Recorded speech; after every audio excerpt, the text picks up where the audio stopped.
अमूमन जब किसी की मौत वाक़या होती है तो हम मैयत को लेके इसलिए हॉस्पिटल भाग रहे होते हैं क्योंकि हम डेथ को क्लिनिकली कंफर्म नहीं कर सकते और हम शक में होते हैं कि शायद कोई टेम्परेरी बेहोशी ना हो।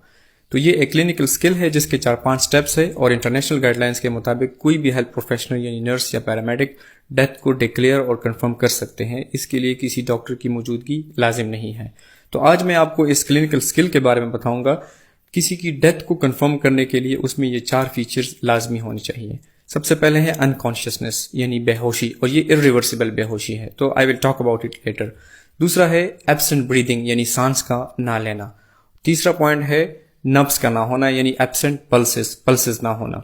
और आखिर में है आई रिफ्लेक्स का ना होना, प्यूपिलरी लाइट आई रिफ्लेक्स जिसको बोलते हैं उसका ना होना।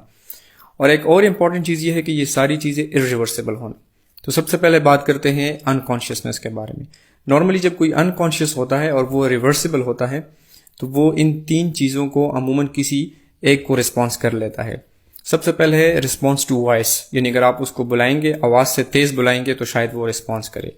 अगर वो ना करे तो सेकंड है रिस्पॉन्स टू टच, आप टच करेंगे, मरीज को हिलाएंगे तो शायद वो रिस्पॉन्स करे। अगर इसको भी ना करे तो तीसरा पॉइंट है रिस्पॉन्स टू पेन, आप थोड़ा सा दर्द देंगे तो वो रिस्पॉन्स कर लेगा। दर्द देने के लिए पहले ऐसा होता था कि स्टर्नल रब कंसिडर किया जाता था। स्टर्नम चेस्ट के बीच में जो बोन है इसके ऊपर एक रिज है, इसको आप ऐसे पकड़ के रब करेंगे तो ये चूंकि पेन के लिए सेंसिटिव है तो आसानी से मरीज रिस्पॉन्स कर जाता है। आपने देखा होगा कि हॉस्पिटल में जब कोई अनकॉन्शियस मरीज या पॉइजनिंग का मरीज आता है तो डॉक्टर्स अक्सर यहाँ पे जोर दे के रब करते होते हैं। लेकिन अब ये मेथड न्यू गाइडलाइंस में ऑब्सोलीट है और अब रेट्रो ऑर्बिटल पेन आप दे सकते हैं, यानी आंख के नीचे इस तरह यहाँ पे आप प्रेशर अप्लाई कर सकते हैं। तो इन तीनों चीजों को अगर ना रिस्पॉन्स करे तो इसका ये मतलब है कि जो अनकॉन्शियसनेस है या बेहोशी है वो इरिवर्सिबल है। उसके बाद आपने सांस चेक करना है। तो एब्सेंट ब्रीदिंग में भी 3 स्टेप्स है। सबसे पहले ये कि नॉर्मली जब कोई सांस लेता है तो सांस के साथ चेस्ट और टमी यानी एब्डोमेन ये हिलते हैं। सांस लेने से ऊपर आता है और सांस निकालने से नीचे जाता है। तो आप देखेंगे कि दूर से भी अगर आप देखेंगे तो चेस्ट की मूवमेंट नहीं होगी मरीज की। उसके बाद आप ये भी कर सकते हैं कि अगर आप अपने कान को करीब लेके आए मरीज के नाक और मुंह के, तो नॉर्मली जब कोई सांस लेता है तो आप सुन सकते हैं या आप फील कर सकते हैं ब्रीदिंग के हुशिंग साउंड को, तो वो भी आप फील नहीं कर सकेंगे।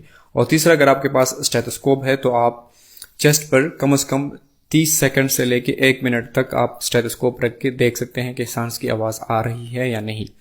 अगर ये भी नहीं आ रही तो थर्ड स्टेप है आपका नब्स का देखना। नॉर्मली हम चूंकि पेरिफेरल पल्स देखते हैं, लेकिन किसी की डेथ कंफर्म करने के लिए या जब कोई अनकॉन्शियस हो, बेहोश कोई मरीज लाया जाए तो उस वक्त हम सेंट्रल पल्सेस चेक करते हैं, यानी फेमरल पल्स या कैरोटिड पल्स। कैरोटिड पल्स के लिए अगर नेक में देखें तो ये एक बोनी प्रोमिनेंस जो नजर आ रही है इसको एडम्स एप्पल बोलते हैं। यहां से आप थोड़ा सा लेटरल जाएंगे और इस मसल को थोड़ा सा प्रेस करके इस नॉच में अपनी दोनों फिंगर्स डिप करेंगे तो आपको अपना कैरोटिड पल्स फील होगा। आप खुद भी अपना कैरोटिड पल्स फील कर सकते हैं। तो अगर आप 30 सेकंड से लेके 1 मिनट तक यहाँ पे प्रेस करके रखेंगे और अगर आपको कोई पल्स फील नहीं हो रही तो इसका ये मतलब है कि पल्सेस नहीं आ रहे। उसके बाद आप ये भी कर सकते हैं कि आप स्टेथोस्कोप से हार्ट साउंड्स सुन सकते हैं और वो अगेन आपने 30 सेकंड से लेके 1 मिनट तक स्टेथोस्कोप मरीज पे रखे रखना है। तो आखिर में है प्यूपिलरी लाइट रिफ्लेक्स। नॉर्मली ऐसा होता है कि जब आप लाइट को लेके इस तरह लेटरल से लेके सेंटर की तरफ लेके आ रहे होते हैं तो नॉर्मल इंसान का प्यूपिल कंस्ट्रिक्ट हो जाता है, यानी छोटा हो जाता है। ये नॉर्मल रिस्पॉन्स है और आप ये दोनों आंखों में चेक कर सकते हैं।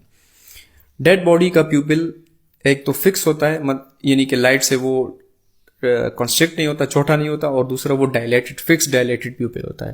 तो ये 4 फीचर्स हैं। अगर ये मौजूद हो मरीज में कंफर्म करने के बाद तो इसका ये मतलब है कि मरीज की डेथ हो चुकी है और इस तरह आप डेथ को क्लिनिकली कंफर्म कर सकते हैं।